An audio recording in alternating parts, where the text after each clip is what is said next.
Hello, it's Dr. Stephanie D. Barnes, CEO of C-Suite Women's Network, where I work with women and a few good men to help them be the CEOs of their lives so they can be better CEOs in their businesses.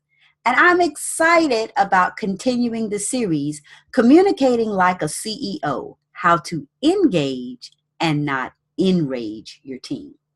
As I've introduced this series, I've shared some statistics about how much companies lose because of communication errors or under communications. It's literally in the millions. Now, for a small business or a smaller company, that can be disproportionately costly. It costs us our relationships, but it also costs real money. So we want to make sure that as the CEOs of our lives, as CEOs of businesses, and just great leaders and good people, that we're communicating consciously so that we are able to deliver our thoughts in a way that enable those around us to execute with precision. So in part two, I want to introduce the concept of under communication, because not communicating can be just as detrimental as communicating poorly. And anytime as the leader, when you don't give a response, that lack of a response is an invitation for dissension. Because people have incredible imaginations. And when you don't give them the answers, or you don't share what you're thinking, or you don't share the vision, they're going to come up with their own ideas. This can cost you money, it can cost inefficiency, and ultimately can cost relationships. Because again, the top three reasons that people leave companies often is communication related.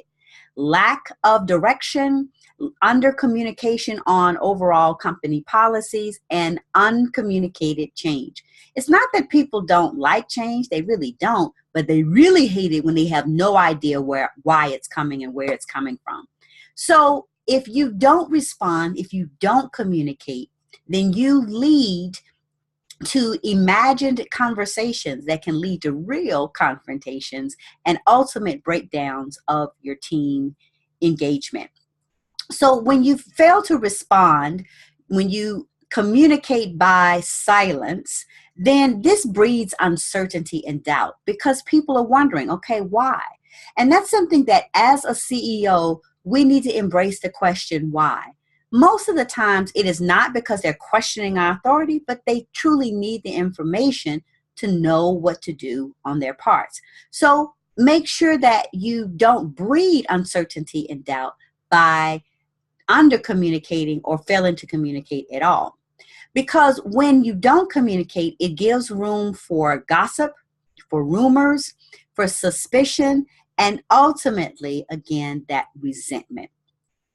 And this leads to low productivity. If people don't have good direction, if they don't know why they're doing what they're doing, they don't understand what it is they need to do, and they're sitting around thinking up ways to do what it is they need to do, then this leads to low productivity.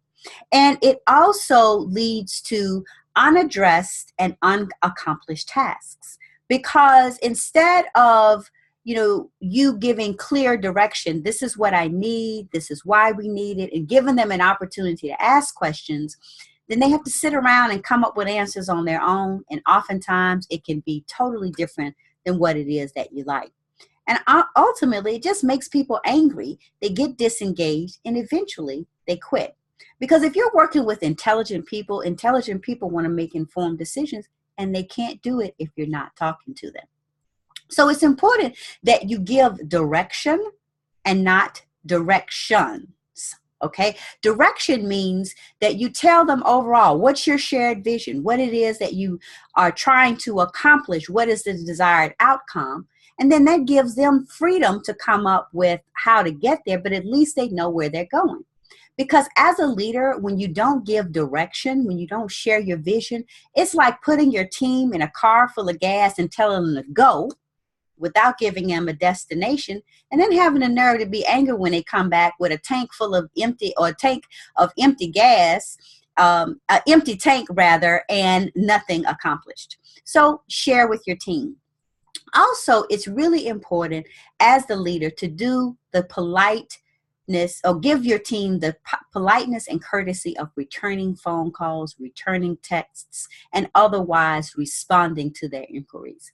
Because it is very insulting as an adult in a professional environment to send a text or email to someone and be ignored.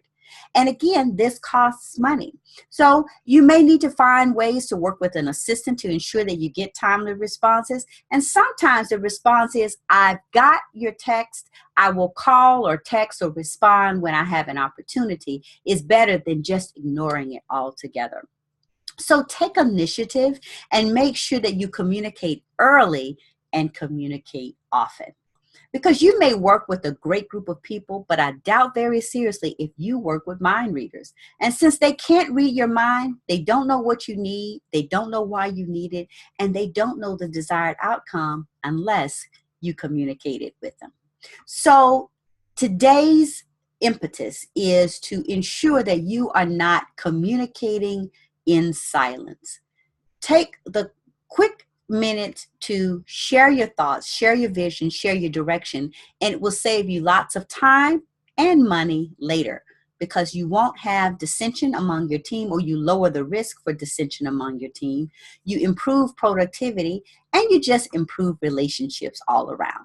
Because again, as the chief executive officer, the CEO of your life, the CEO of a business, the leader of a team, you are the chief communication officer. And your team engagement is as good as the communication you give, and it could be destroyed by the communication that you ignore.